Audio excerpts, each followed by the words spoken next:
ఈ వీడియోలో టాపిక్ వచ్చేసి ఎలా నేను ఒక వీడియోలోనే 30K సబ్స్క్రైబర్స్ని గెయిన్ చేశాను. అండ్ ఒక చిన్న తప్పు వలన నా వీడియోకి 10 మిలియన్స్ కన్నా ఎక్కువ వ్యూస్ వచ్చిన నా ఛానల్ అనేది మోనిటైజేషన్ కాలేదు. 7 ఆగస్ట్ 2022లో నా ఫ్రీ ఫైర్ ఐడి వచ్చేసి డిలీట్ అవ్వడం జరిగింది. అప్పుడే నేను నా గేమింగ్ ఛానల్ని రన్ చేయడం ఆపేశాను. బట్ 2023 1 ఫిబ్రవరికి యూట్యూబ్ షార్ట్ మోనిటైజేషన్ యొక్క విధానం వచ్చింది. దెన్ ఐ డిసైడెడ్ మనం కూడా యూట్యూబ్ షార్ట్స్ పైన ఒక ఛానల్ క్రియేట్ చేద్దామని. అలాగే నాకు వీడియోస్ చేయడానికి నాకు ఒక కేటగిరీని సెలెక్ట్ చేయబడుతుంది. By the way shorts content పైన చాలా కేటగిరీస్ ఉన్నాయి అనుకో, కానీ నేను ఎక్కువగా 2 టైప్ ఆఫ్ కంటెంట్ని మాత్రమే చూస్తాను, ఎడ్యుకేషన్ ఆర్ ఎంటర్టైన్మెంట్. సో నేను సెలెక్ట్ చేసింది ఎంటర్టైన్మెంట్. బై ద వే నేను ఎంటర్టైన్మెంట్ని ఎందుకు సెలెక్ట్ చేశానంటే ఆ కేటగిరీకి రీచ్ అనేది చాలా త్వరగా వస్తుంది కాబట్టి. అండ్ నా నెక్స్ట్ స్టెప్ వచ్చేసి వీడియోస్ చేయడం. బట్ ఇక్కడే నాకు ఒక ప్రాబ్లం అనేది రావడం జరిగింది. అదేంటంటే ఇంకో 2 వీక్స్లో నా ఎగ్జామ్స్ స్టార్ట్ అవుతున్నాయి. సో నా దగ్గర జస్ట్ 15 డేస్ మాత్రమే ఉన్నాయి. ఇంతలోనే నాకు 2 నెలల స్టాక్స్ని తయారు చేయాల్సి వచ్చింది.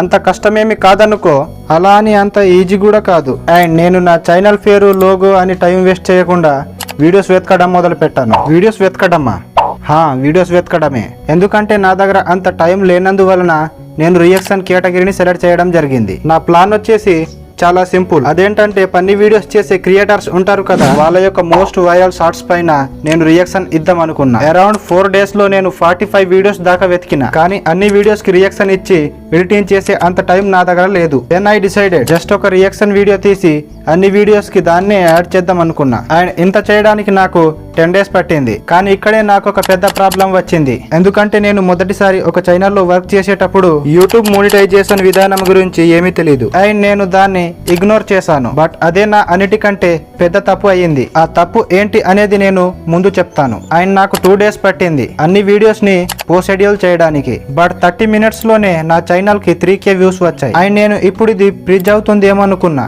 But not. అరౌండ్ 45 డేస్ తర్వాత, అంటే నా ఎగ్జామ్స్ కంప్లీట్ అయ్యాక నేను నా ఛానల్ ని ఓపెన్ చేసి చూసిన. And I really shocking because నా వీడియోకి 80K ప్లస్ వ్యూస్ వచ్చాయి. కానీ అప్పుడే అసలు కథ మొదలయ్యింది. అరౌండ్ 1 మంత్ లోనే 22+ సబ్స్క్రైబర్స్ అండ్ 5 మిలియన్స్ కన్నా ఎక్కువ వ్యూస్ క్రాస్ చేశాను. ఇంకా చూస్తూనే 6 మిలియన్స్ కన్నా ఎక్కువ వ్యూస్ క్రాస్ అయ్యింది. దెన్ నేను ఆ వీడియో యొక్క ఆడియన్స్ రిటెన్షన్స్ ని చెక్ చేసి చూసా. అరౌండ్ 170% ఉన్నది.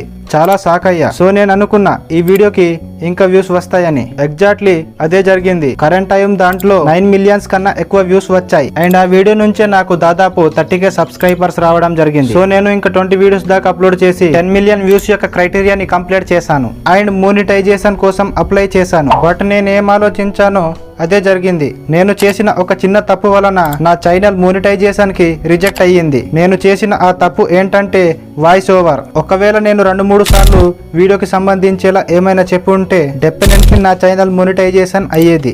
ఎందుకంటే ఆ వీడియోస్ రియాక్షన్ లో వచ్చేవి. ఓవరాల్ ఆ ఛానల్ గురించి మాట్లాడాలంటే ఇప్పుడు నేను దాన్ని ఎక్కువగా యూస్ చేయను. బట్ స్టిల్ అందులో ఏదైనా ఒక వీడియో పోస్ట్ చేసినా అరౌండ్ 10K దాకా రీచ్ అనేది ఈజీగా వస్తుంది. అండ్ మీరు కూడా 2024లో యూట్యూబ్ ఛానల్ స్టార్ట్ చేద్దాం అనుకుంటే ఈ వీడియోని డెఫినెట్లీ చూడండి. అండ్ నేను కూడా బిగినర్నే కాబట్టి నాతో పాటు జర్నీ చేయాలంటే ఈ ఛానల్ని సబ్స్క్రైబ్ చేయండి.